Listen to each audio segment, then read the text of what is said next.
তার বোম তুলে কথা বলছে এই জেলার, এই রাজ্যের, এই পুলিশের যাদের মেরুদণ্ডহীন পুলিশগুলোর ক্ষমতা হচ্ছে না অনুব্রতর গলায় একটা গামছা নিয়ে হিহি করে টেনে নিয়ে আসার এই মেরুদণ্ডহীন ছাগলগুলো তারা কি করছে?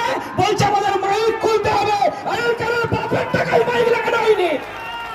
এই জেলার কমরেডরা মানুষের বাড়িতে বাড়িতে গিয়ে মানুষের কথাকে, জনগণের টাকা নিয়ে আজকের এই সমাবেশ হচ্ছে। কোন গরু বাজারের টাকাতেই সমাবেশ হচ্ছে না, কোন গরিব মানুষের টাকা চুরি করে সমাবেশ হচ্ছে না, কোন বালি বাজারের টাকায় সমাবেশ হচ্ছে না। সমাবেশ হচ্ছে এই জেলার গরিব খেটে খাওয়া মেহনতি মানুষের টাকায়।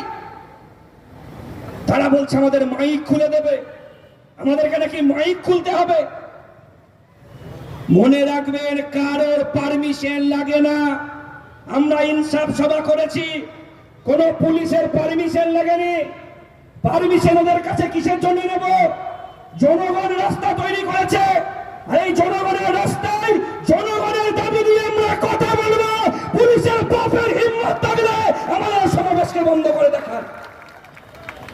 গোটা পশ্চিমবাংলার ইতিহাসে যারা চাইছে গোটা পশ্চিমবাংলার সাধারণ মেহনতি খেটে খাওয়া মানুষের উপর আক্রমণ করতে, কি হবে এই জেলার কৃষি ব্যবস্থা?